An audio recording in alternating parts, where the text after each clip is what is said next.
Both sides of the aisle seem to agree that something should be done about skyrocketing costs for childcare.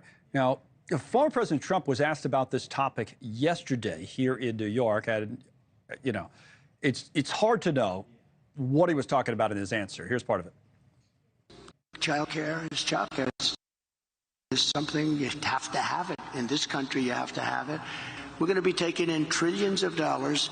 And as much as childcare is talked about as being expensive, it's relatively speaking not very expensive compared to the kind of numbers we'll be taking in. And they went on. The numbers he's talking about apparently had to do with tariffs. Julie Kashen joins us. Julie's the senior fellow, director of Women's Economic Justice Century Foundation. So this is getting a lot of attention here in the last 24 hours. Again, because, you know, say what you want about Donald Trump. If you love him or hate him, people just literally can't figure out what he was talking about. He went on for a couple of minutes. What did you make of it? Because it's a topic, obviously, that you do know a lot and care a lot about.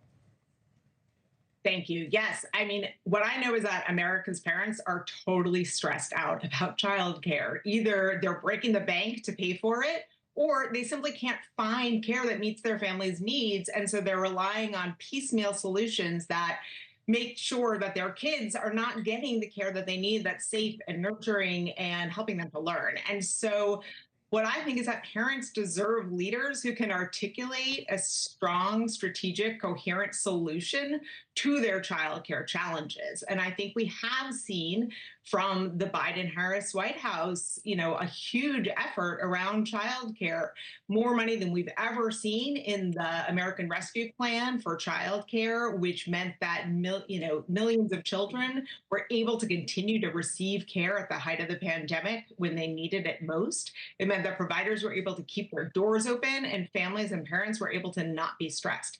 So I think parents deserve great answers about what the leaders are going to do for children. To be fair, it wasn't a great answer from President Biden either, one of many that he missed in that first debate, not in the race anymore. I'm not saying it's because of that specific moment, but that wasn't a great moment for either in the debate. It was, and Trump doesn't seem to have studied up on it, certainly. The other answer that's been given, this is a Vanity Fair headline from the Republicans, was J.D. Vance. And J.D. Vance says the solution to child care crisis, according to this headline, have the grandparents do it for free. I'm assuming that you're not going to latch on to that one either. So what is the key now? You talked about past legislation.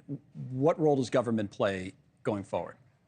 Yeah, I think that there's a clear role that government needs to play in investing in families, right? And lowering costs for families to help childcare be affordable for everyone and making sure that families have options that meet all of their needs. I think we've seen proposals, we've seen budget proposals from the Biden-Harris administration that suggest that, and we've heard them talking about how important this issue is. And I think when you think about, what we've seen and who has the receipts on this issue, when Trump was president, we had, trillions of dollars in tax cuts for wealthiest families and corporations, instead of the money that, he's talking about now as a possibility that would go to childcare. Well, look at the numbers we have them on childcare costs, and you'll see it year by year. We can put it up on the screen, how they've gone up. There it is. And to this high number there at 11,500 plus. I guess the Republican rebuttal to some of that in terms of the defense I've always heard of tax cuts is you give more money back to people so they can choose how they would use it, right? And maybe they want to pay for it themselves. And you say, no, the government should spend it.